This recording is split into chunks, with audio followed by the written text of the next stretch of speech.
7살 초까지는 왼쪽 눈이 좀 보였었는데 그때 달 모양은 정확히 기억이 안 나는데 별이랑 달이랑 같이 이렇게 떠 있었던 밤하늘이 기억이 납니다.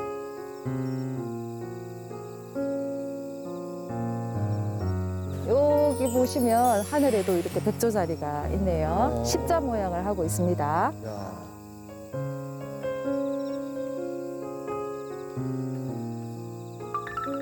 작은 빛 하나로 세상과 만났습니다. 생명의 움직임, 비록 색깔은 보지 못하지만 이 움직임을 직접 느끼면서 자연이 뭐 이렇게 꿈틀대면서 살아가고 있구나. 저도 자연 속에서 하나씩 배워가고 있는 것 같습니다.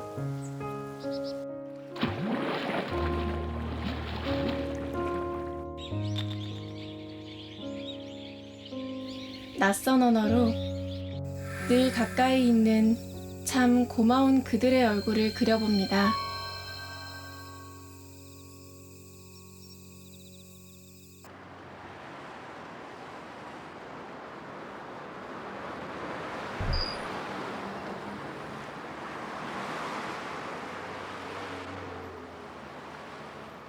쉽게 마주할 수 없는 자연유산이 우리의 삶터에 내려왔습니다.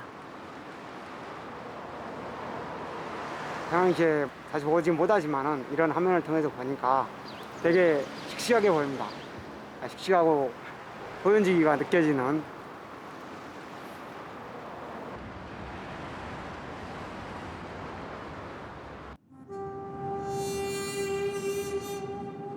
작은 것을 크게, 멀리 있는 것을 가까이서 보면 세상이 달라 보이죠. 우리는 시각장애인이 촉각을 통해 어떻게 자연과 만날 수 있는지 작은 시도를 해보기로 했습니다.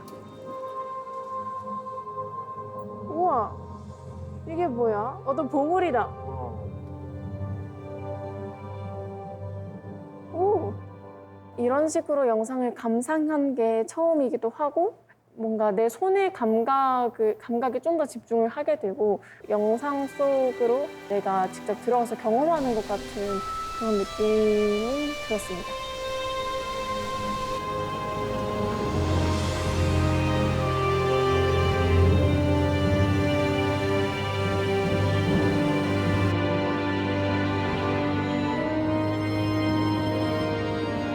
산 중의 산이라 불리는 설악산입니다. 비바람에 깎인 화강암들의 경연장이죠.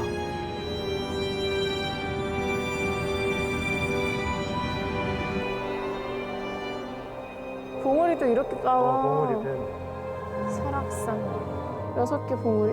하나, 둘, 셋. 이렇게 6개 맞아요? 아, 오. 그리고 그 아래 산수의 그 밑에 이제 이 구름 같은 걸 좀 표현한 거야. 아, 구름은 너 어렸을 때 솜사탕 만져봤지? 그죠? 약간 그런. 어.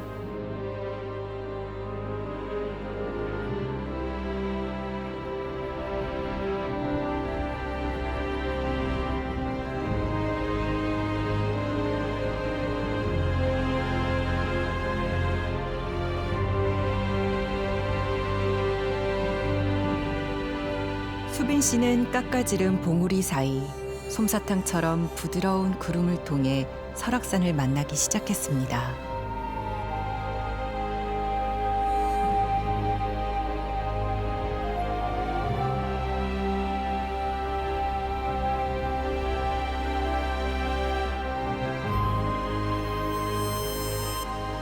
겨울이 가장 먼저 시작되고 가장 늦게 끝나는 곳.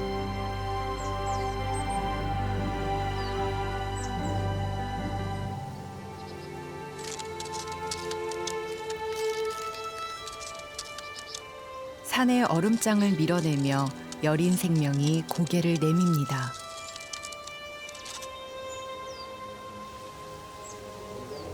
꽃잎인가요? 오. 꽃. 이거는 꽃잎이. 야생의 꽃이 화면 속으로, 화면 속의 꽃이 사냥과 함께 수빈 씨 앞으로. 오. 여기 눈 덮인 거 같아. 아, 눈을 이렇게 표현하구나. 그랬나 봐. 눈 덮인 산이거든. 왕. 이게 꽃인가요? 그런 것 같아요. 아. 이게 그거 바람꽃은 제가 평소에 알고 있었던 제 머릿속에 그리고 있었던 꽃이랑 가장 좀 비슷했다고 생각이 드는데요. 꽃잎 5개, 둥글둥글한 꽃잎 5개에다가 가운데 이제 수술 있고 밑에 꽃대라고 해야 되나요? 그런 거? 네, 그런 게 표현이 되어 있어서 이건 내가 알고 있는 꽃이다 이런 생각이 바로 보자마자 들었습니다.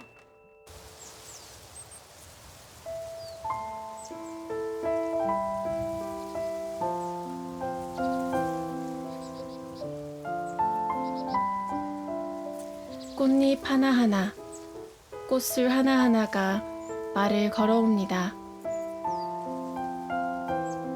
엄동설 안에 피어난 작은 생명.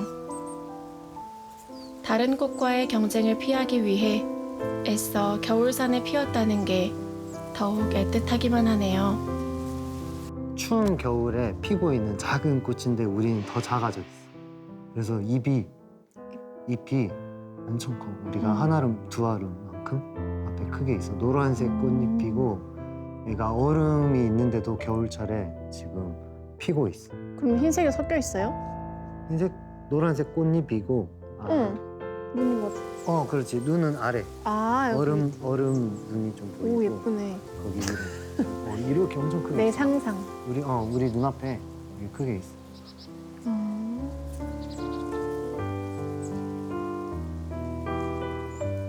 따뜻한 계절이 아니라 쉽진 않을 텐데 이때에도 되게 아름답게 피어 있는 걸 보니까 뭔가 좀 강인한 느낌이 들고 뭔가 좀 힘든 상황 속에서도 꿋꿋이 나는 내 자리를 지키고 좀 피어 있겠다 이런 의지가 좀 보이는 것 같기도 하고.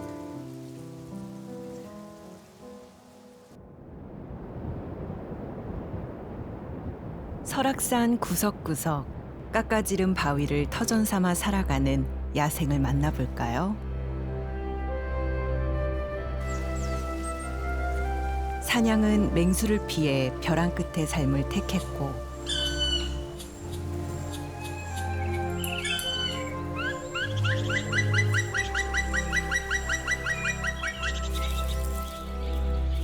하늘다람쥐는 지상에 득실거리는 천적을 피해 나무 위의 삶을 택했습니다.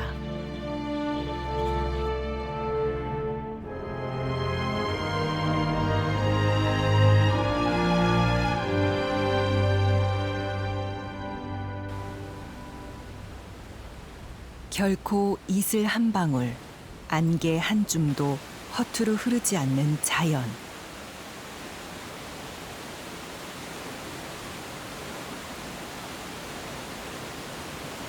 (320m) 토왕성 폭포의 물줄기가 아찔한 절벽을 타고 쏟아집니다.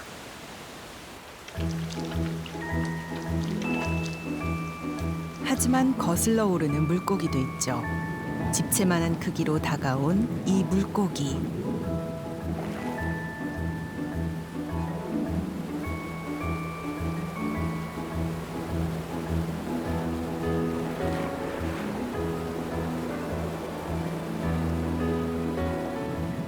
산란을 위한 열목어의 여정이 필사적입니다.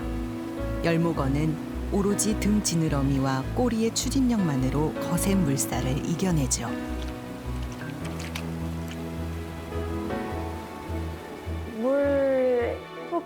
물속에서 이제 위로 올라오는 거였는데 물고기의 눈이랑 꼬리 이런 것들이 이제 표현이 되면서 수빈 씨는 열목어가 감당하는 물살은 물론 얼음치의 무늬까지 읽어냅니다. 이렇게 딱 손을 따라가다 보니까 지느러미가 있다는 거. 꼬리도 꼬리는 이제 지느러미 반대쪽에는 오른쪽에 표현이 되어.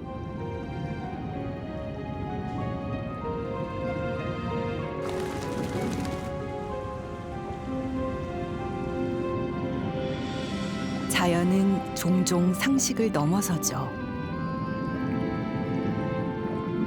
얼음치는 오로지 알을 지키기 위해 무거운 돌을 물어다 산란장에 이렇게 산을 만들었습니다.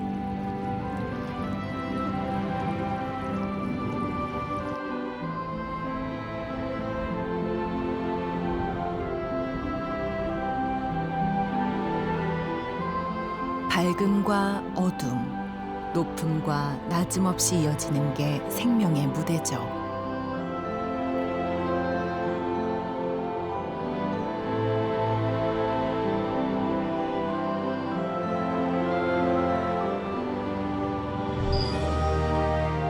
도시에서 잃어버린 자연의 빛과 소리. 꽃잎이 사람보다 크게 벌어지고 섬의 파도가 성벽에 넘실댑니다.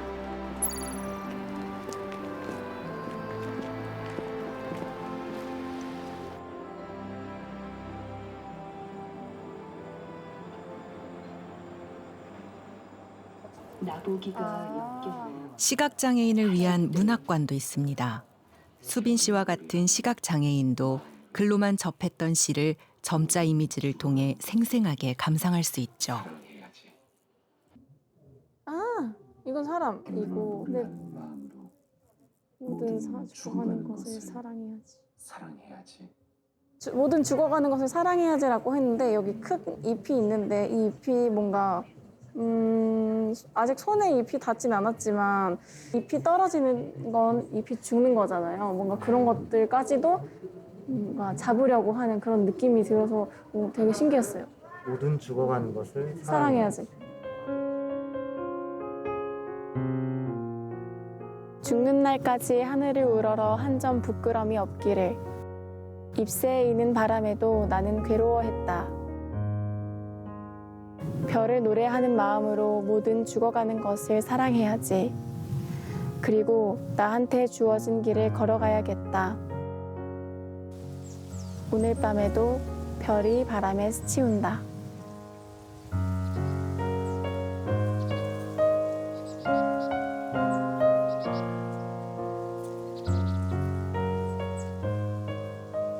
수빈이는 비장애인들, 정한인들이 보는 이 아름다운 모습을 이해해 보려고 노력하는 거고, 저는 눈으로만 봤던 그 자연을 다른 감각으로 더 느끼게 되고, 수빈이는 보이진 않지만 더 많은 것을 듣게 되고 느끼게 되고, 그래서 서로의 이 중간이 맞았을 때 그때 함께 느끼는 것 같습니다. 아, 이 자연.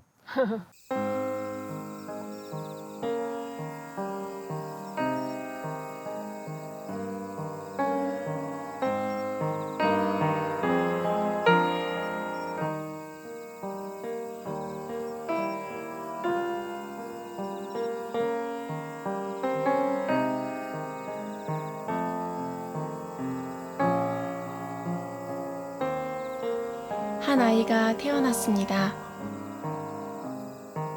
미수가 망막증을 갖고 태어난 아이.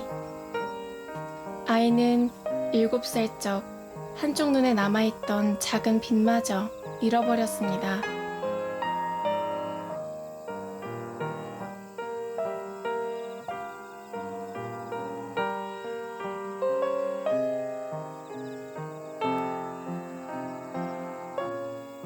가늠할 수 없는 색, 가늠할 수 없는 크기,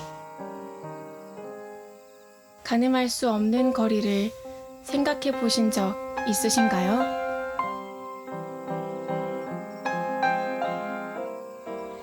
별과 반딧불에 닮은 점이 뭔지 아세요?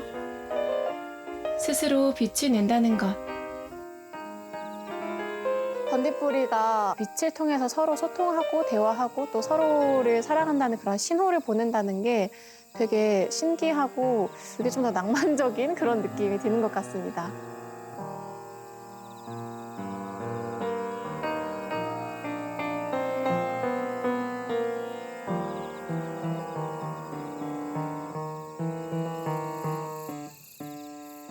스스로 빛나는 저 반딧불이의 빛은 얼마나 간절한 것일까요?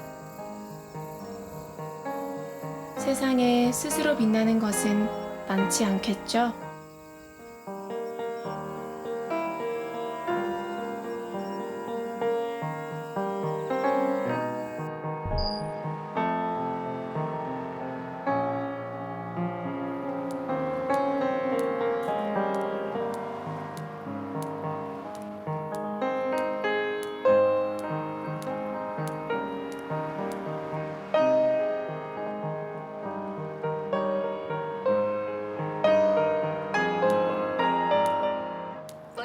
말하기 속도 50 컨테이너 버리품 문집 단어. 화면 읽어주는 프로그램을 듣고 그 소리를 기준 삼아서 아, 이 위치에 이 글씨가 있겠구나 이거를 외워놓으니까 쇼핑 같은 경우에도 어플 같은 데 들어가서 제품 이름을 듣고 나서 그 제품을 선택해서 장바구니에 담아서 이제 결제까지 다 이걸로 할 수 있고요. 시작 간격 빈칸 느낌표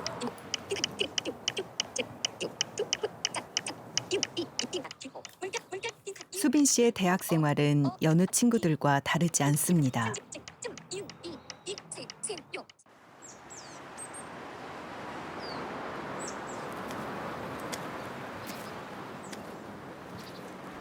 길을 걸을 땐 소리가 좌표랍니다.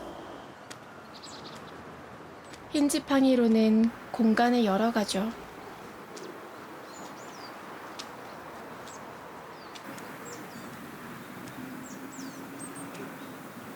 수빈아, 이쪽으로 와볼래?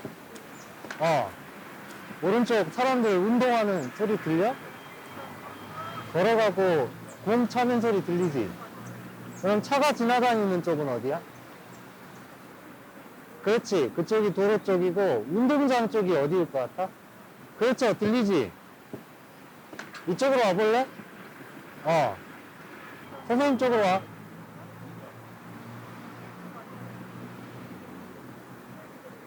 여기 이쪽으로.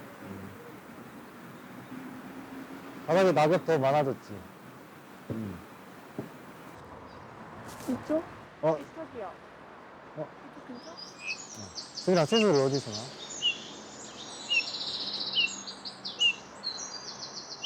멋쟁이 새. 소리로 상상해 봅니다. 얼마나 멋지게 생겼을지를요.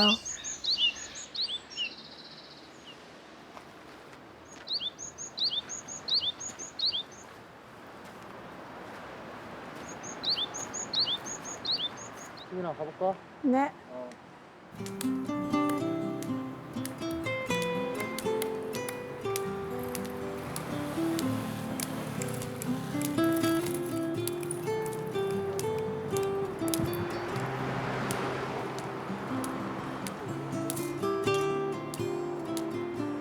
우선 척지도를 통해서 대학 안에 길을 외운 다음에 머릿속에 이 방향 정의를 가지고 여러 가지 랜드마크 또는 단서 등을 통해서 본인이 스스로 시각 외의 감각들을 활용해서 조금 코너야. 코너 쪽으로 계속 가보자.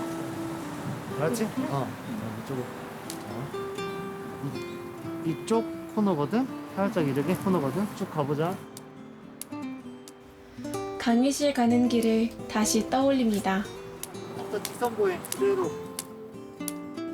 3년째 다니는 익숙한 길.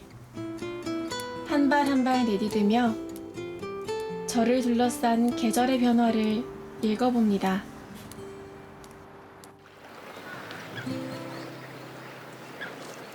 온다. 소리 들리는 쪽. 네. 어디야? 그지? 애처로워 보이는데 왜? 애처로웠어? 제가 듣기에는?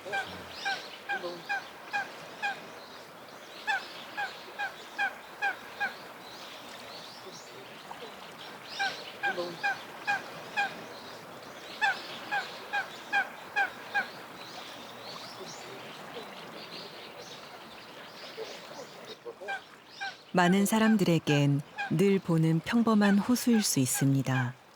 하지만 수빈 씨는 온 힘을 청각에 집중해야만 새 한 마리라도 머릿속에 그려볼 수 있습니다.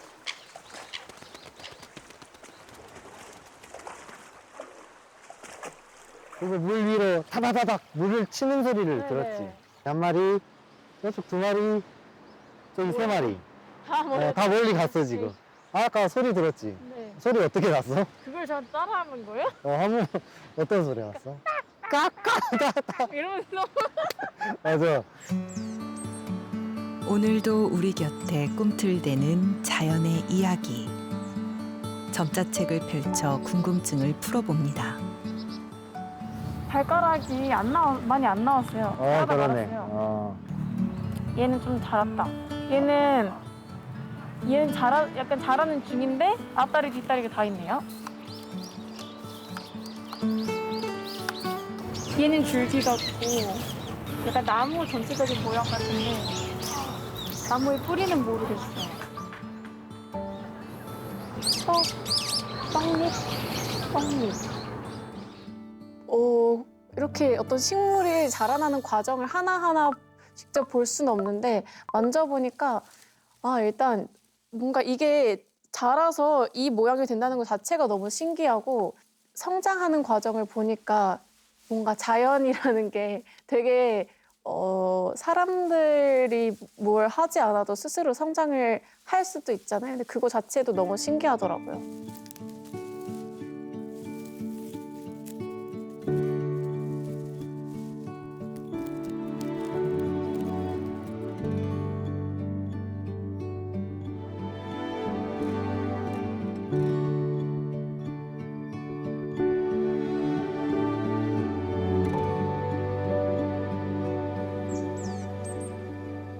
스승인 병진 씨는 수빈 씨에게 가장 가까운 자연의 안내자입니다. 뭐 하세요? 안 알려줌. 뭘 하고 계시겠죠? 안 알려줄 거야. 너가 맞춰야 돼. 너가 문제를. 아날로그적이야. 자, 됐다. 날개 되게 크네, 날개. 부리. 그리고 다리. 맞겠지? 다리. 물속에 있는 다리. 아까 들었던 건가? 저기 앞에 있었던. 수빈 씨는 아까 만났던 물닭을 정확하게 그려냅니다. 많은 사람들이 쉽게 보지 못했던 커다란 물갈퀴까지도요.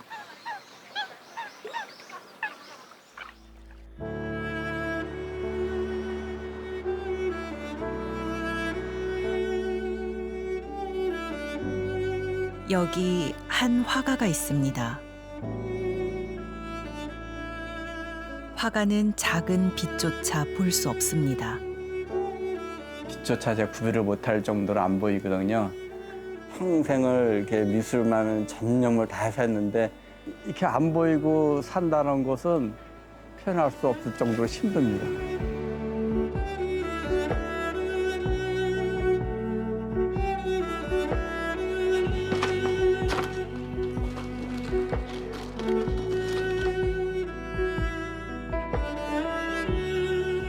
전 전도 양양했던 박환 화백은 해외 전시를 준비하고 돌아오다 교통사고를 당해 시력을 잃고 말았습니다.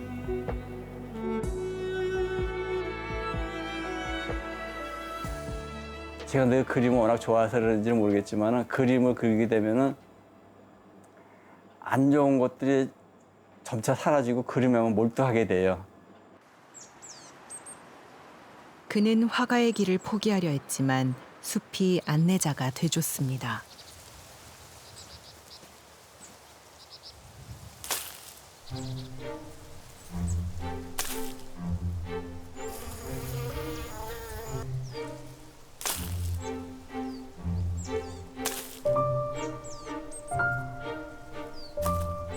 씨앗 하나, 나뭇가지 하나.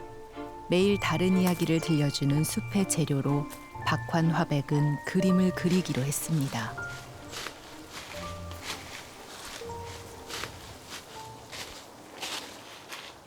이거는 똥기서 쓸 수 있을 것 같아.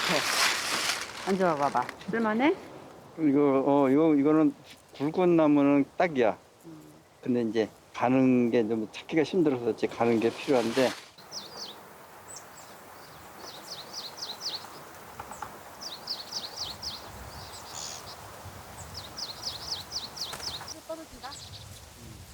눈이 아닌 귀와 손끝으로 만나는 숲.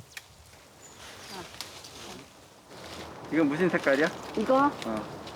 카키에 가까운데? 밝어, 어두워?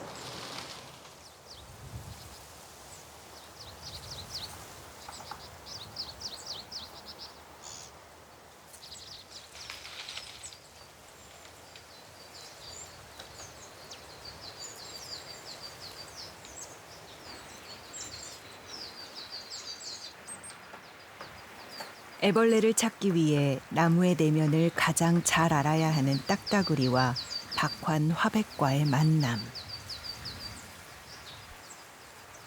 가치기 눈에 보일 때에는 그냥 보이는 그대로만 표현했을 뿐이고 이렇게 안 보이고 이렇게 제가 장애자가 된 이후로는 그 속내 내막을 찾아서 그리게 돼요.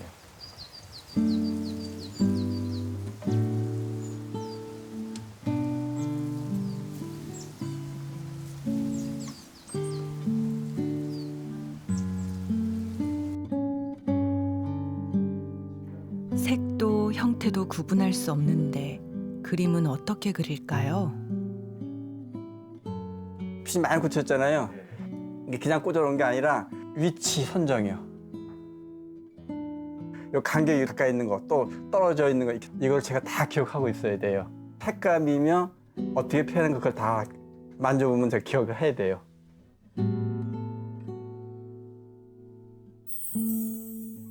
숲의 안내와 기억의 눈과 손끝의 간절함으로 탄생한 그림.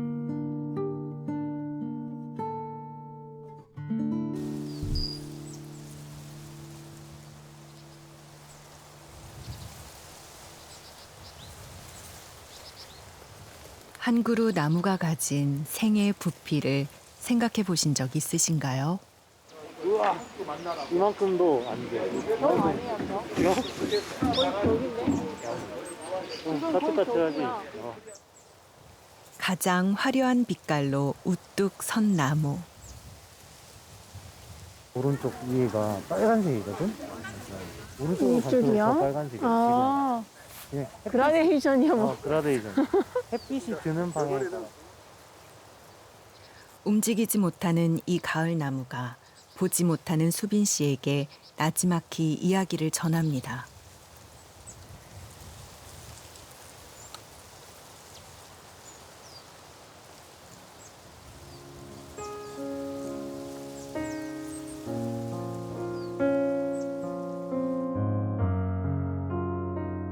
나뭇잎의 수고가 느껴집니다.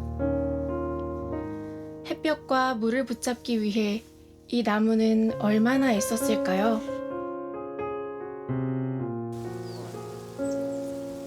그래서 혹 이런 모양이 아닐까요? 잠시만요. 손이네, 손. 손 같지. 그래. 손이네. 손 같고 여기 줄기부터 한번 이렇게. 만져봐. 손 같아. 네. 제가 단풍을 물든 그런 색깔에 대해서 잘 정확하게 알지 못하지만 그래도 우리가 보통 단풍이라고 하면 뭐 빨갛게 물들고 뭐 노랗게 물들고 이렇게 이야기를 하니까 되게 좀 조화롭게 알록달록한 그런 느낌이 아닐까라는 생각이 듭니다.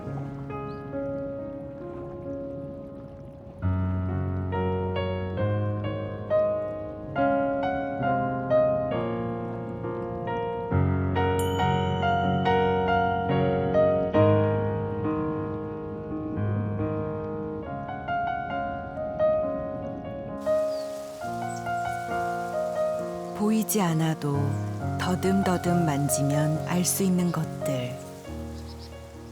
평소에 보는 벽은 약간 다듬어져 있는 이렇게 매끈매끈 다듬어져 있는데 얘는 울퉁불퉁해가지고 모양이 약간 불규칙하게 모양이 좀 있는 것 같아요.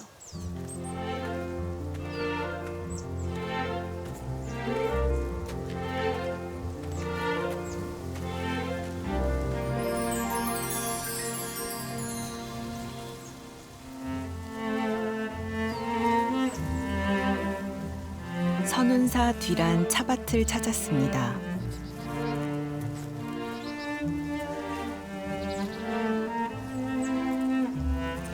늦가을까지 꽃을 볼 수 있는 곳.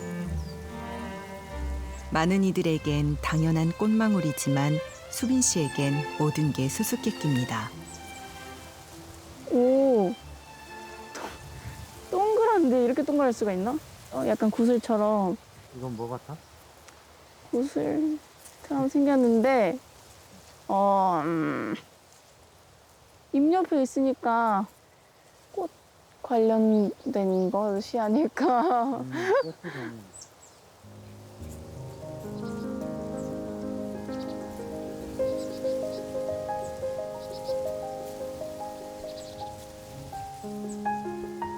가장 찬란한 순간. 마침내 차나무가 꽃잎을 열어 손님 맞이 준비를 합니다. 이건 잎이 아니고 꽃잎 만져볼까? 꽃잎에 동그란 무언가가 꽃잎마다 약간 붙어있는 그런 느낌? 되게 작네요. 작고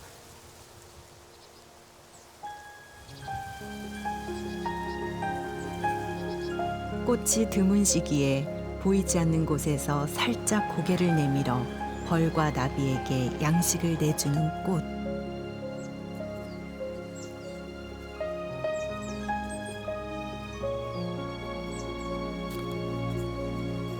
벌과 나비는 고마움의 대가를 이렇게 남깁니다.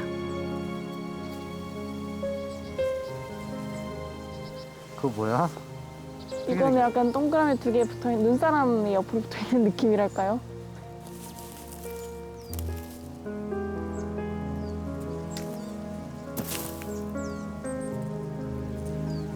기막힌 만남. 이 순간 꽃은 자신의 미래를 보고 열매는 자신의 과거를 보겠죠.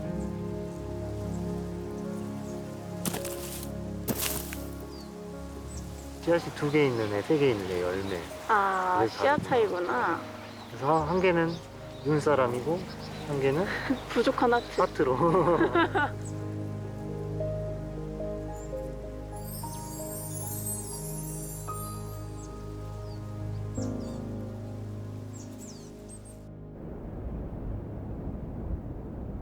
이렇듯 수많은 인연과 마주함과 기억으로 이어져 있는 세상.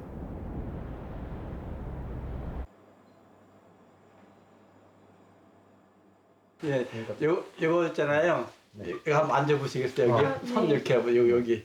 우와. 이게 뭐 같아요, 이거요? 쭉 한번 만져보세요. 느낌을 한번. 어머머머. 막 펴나왔죠? 울퉁불퉁. 네. 예. 이거 뭐 같아요, 이게 지금? 가지인가? 이게 뭐지? 좀 어려울 것 같아. 이거는 대학교 시험보다 더 힘들어. 어디일까? 약간 옛날 마루 이런 거. 맞았어. 마루야, 이게 마루 이렇게 해놓은 거예요, 이렇게. 이게 방이에요, 이게 방문이야, 이게. 네모나게 이렇게 있잖아요. 이게 네네네. 방문이야, 얘가. 기억을 더듬으며 할머니 집에 닿았습니다. 나무의 결이 살아있는 툇마루. 그리고 햇살에 춤추던 곶감. 신발? 맞았어. 신발. 그리고 그 신발이 요 디딤돌 같이 있죠, 이렇게. 네네. 요 위에 이제 있는 거예요. 저희 할머니 댁도 진짜 그 옛날 집인데 그 딱 마루 지나서 방에 들어가는데 그 방 문이라고 하는 그 이제 문의 문양 같은 게 너무 비슷한 거예요. 그래서 할머니의 생각이 좀 납니다. 어쩌면 예술가에게 가장 잘 보이는 눈은 그 무엇도 아닌 마음 깊이 새겨진 기억의 눈이 아닐까요? 나무 껍질에 한번 만져보세요, 이렇게. 아, 상자 안에 있나요? 예, 여기 있어요. 이 나무를 붙이는 이유가 있어요. 네. 왜냐하면 누구든지 보면서 생동감이나 뭐 나무의 이 삶의 이 고통 같은 거 다 네. 느낄 수가 있을 거예요. 네. 그냥 그림으로 표현하면 그런 느낌이 별로 없어요. 이 고무나무가 썩어서 떨어질 때까지 얼마나 고통이 심했겠어요. 그쵸. 예, 그런 걸 제가 표현하기 위해서 나무 껍질을 붙이는 거예요.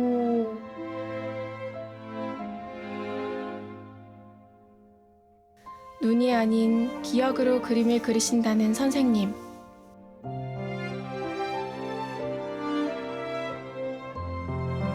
선생님에게 그림 그리는 일은 기억을 모으는 일이자 나무의 인생을 모으는 일이었습니다. 약간 나무 전체적인 모양 같은데 밑에 뿌리는 아닌 것 같은데 여러 갈래로 좀 뻗어나가 있는 느낌? 하지 마시고 두 사람의 기억은 오래된 은행나무로 이어집니다.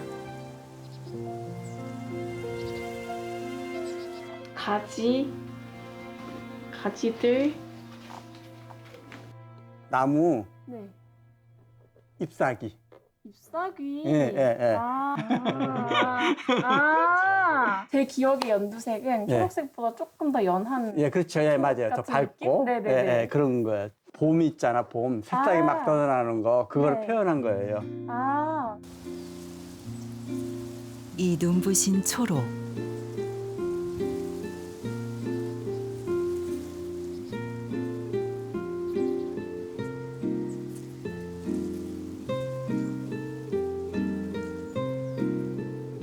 이 초록을 만들기 위해 겨울을 견딘 나무는 가지 끝까지 온 힘을 다해 물을 올렸겠지요.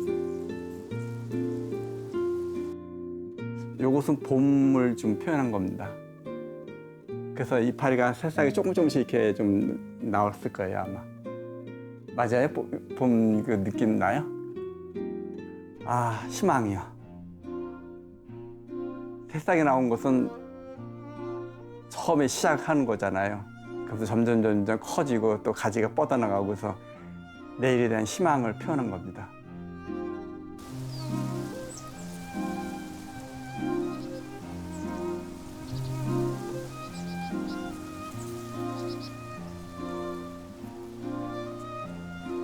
함부로 흐르는 시간이란 없습니다. 함부로 살아낸 인생 또한 없겠죠.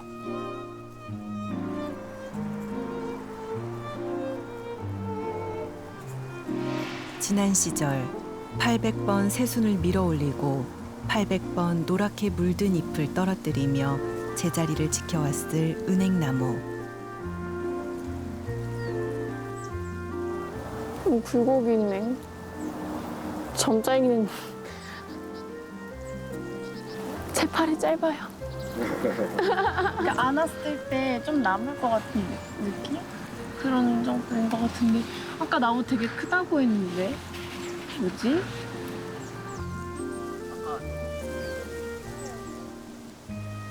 볼 수 없지만 온몸에 전해지는 이야기. 뿌리와 줄기의 속삭임이 손끝에 전해집니다. 이 은행나무가 어느 정도 크기냐면 저기서부터 여기까지.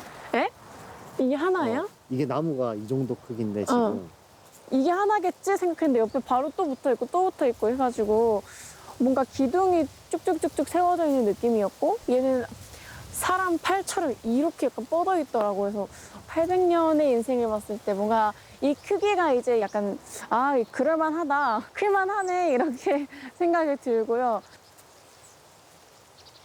아, 기억이 납니다. 부채 모양의 이것.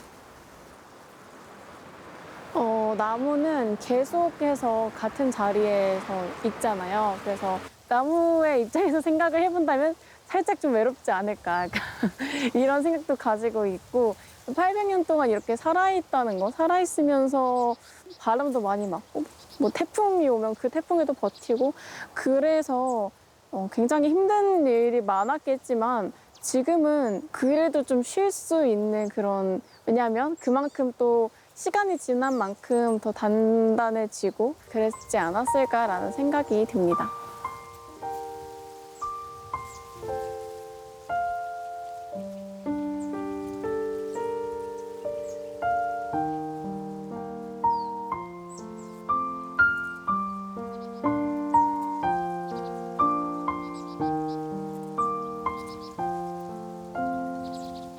은행잎을 모으고 뒹굴 때면 온몸에 전해지던 냄새.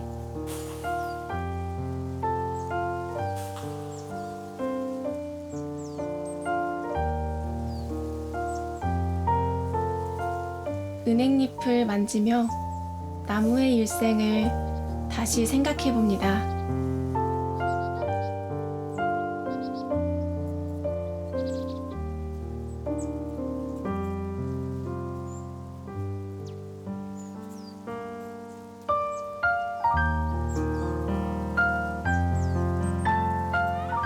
채운 만큼 비워지고 비워진 만큼 채워진다는 것.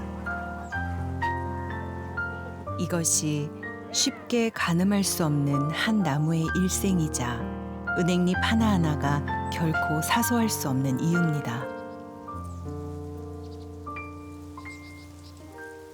저도 지금 고난을 엄청 겪고 있는 건데 좌절과 절망, 수도 없이 밀려오고 그러는데 이 나무도 따지고 보면은 사람으로 치면 더 수많은 걸 겪었을 텐데 변함없이 꾸준히 이렇게 하고 있잖아요. 저도 힘들고 고통스러워도 어떤 것이 닥쳐와도 끝끝내 이게 극복해 나가면서 그러면 뭔가가 또 다른 게 오지 않을까. 그것을 바라보면서 시련을 겪어도 이겨내려고 하면 할 것 같아요.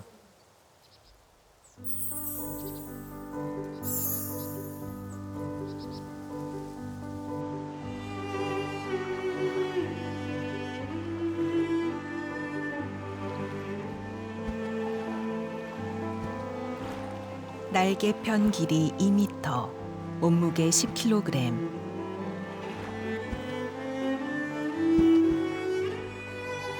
육중한 몸을 가진 큰고니 가족이 날아옵니다. 이들은 매년 시베리아에서 을숙도까지 5,000km를 왕복하는 지구 여행자들이죠.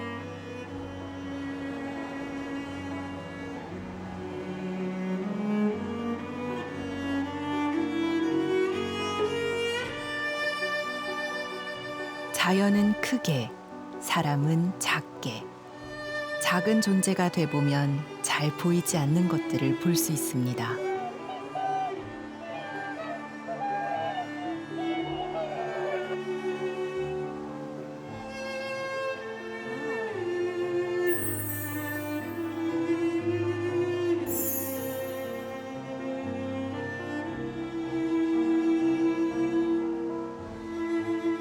고니는 새끼를 가운데 두고 비행합니다. 천적 방어와 비행 중 에너지 소비를 줄여주기 위해서죠. 뛰어를 지어 날아가고 있다. 이게 엄마야? 날개가 이거. 2개 날개. 하나, 둘. 머리. 이게 그쵸. 이게 꼬리 머리? 머리. 머리. 새하얀 날개래요. 날개 표현이 너무 잘 돼 있어요.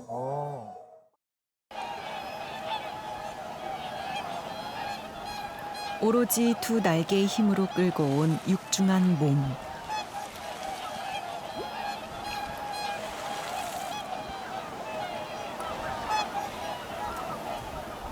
도착하자마자 후각과 부리의 감각으로 진흙 속의 수초 뿌리를 찾아냅니다.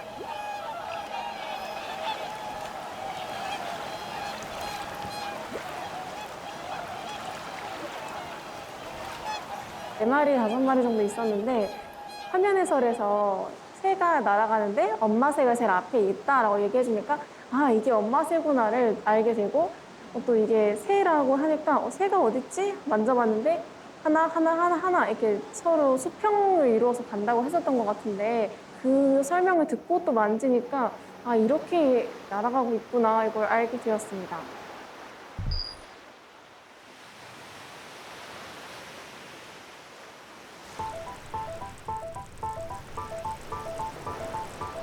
을숙도는 하루에 2번 주인이 바뀝니다.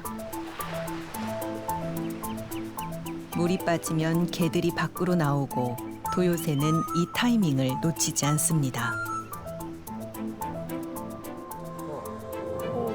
바닷가. 개다. 만져보자. 명랑개라는데요? 개다, 개. 다리 봐봐. 어머요. 하나, 둘, 셋, 에이? 먹기만 8개. 알아야지. 그리고 여기 앞에. 여기. 이게 집게구나. 집게. 아, 을숙도 갯벌을 이렇게 살아있게 만든 건 이런 작은 일꾼들이었군요. 을숙도에 숨겨진 생명 이야기. 땅과 하늘의 이야기는 고니의 날갯짓으로 이어집니다. 사실 처음에는 이게 약간 선으로 표현이 되어 있어가지고 이 선이 뭐지? 생각을 계속 했었어요. 그런데 화면 해설에서 별자리라고 설명을 해주니까 그러면 다 선으로 연결이 되어 있겠구나 라는 생각이 들면서 실제 이게 밤하늘에 떠 있다면 어떤 모양일까? 이런 생각도 더 많이 하고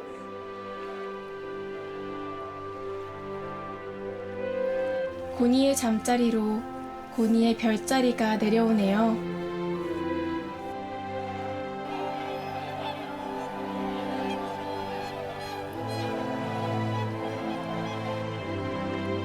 보지 않아도 알 것 같습니다. 사냥개와 토끼가 떠 있는 겨울 밤하늘. 정말 동화 같은 밤입니다. 밤하늘의 별들이 직업병인지 점자처럼 보이기도 합니다. 그래서 한글로 글을 써놓은 것 같기도 하고 시를 표현한 것 같기도 하고 그리고 그것들을 이어주는 선들이 오리온 자리나 이런 자리들을 만들지만 저희의 상상으로 다른 그림을 만들기도 하고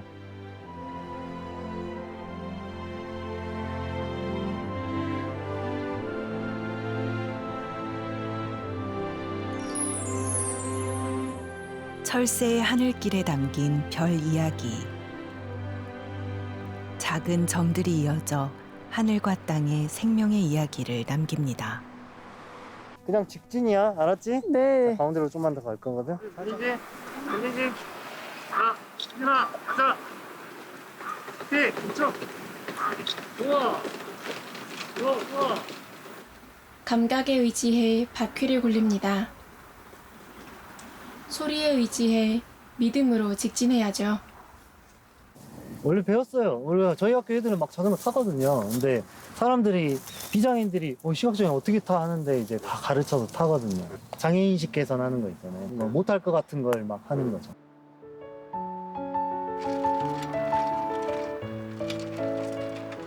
여러분은 세상과 어떻게 만나시나요?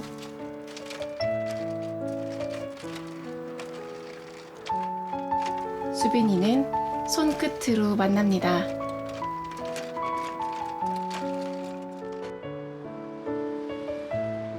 사실 그 전에 자연은 그냥 귀로 듣는 거, 냄새 맡는 게 전부였다면 지금은 나무의 모양을 직접 알아가고 느껴가는 거, 느낄 수 있다는 것 자체가 신비하고 항상 옆에 있다 보니까 가끔은 이 자연의 고마움을 잊어버리기도 하지만 변치 않고 옆에 있어주는 것, 그래서 되게 고마운 그런 존재라고 생각합니다.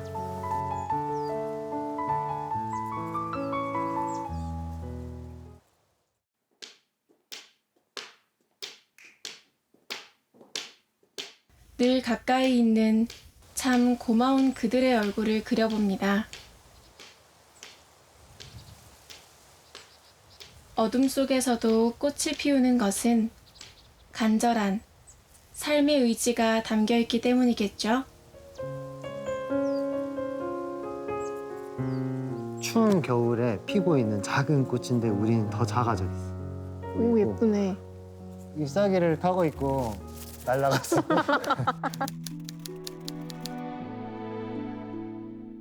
이 편지는 KBS 환경 스페셜 팀이 처음으로 점자로 만들어 본 편지예요. 처음에 우리에게 자연에 대해 모른다고 말했지만 수빈 씨의 손끝과 상상력을 통해 본 세상은 너무나 황홀했습니다. 어떻게 눈물 날 것 같아.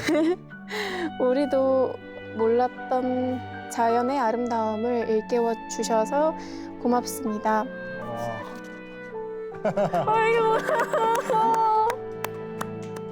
수빈이 감동했어.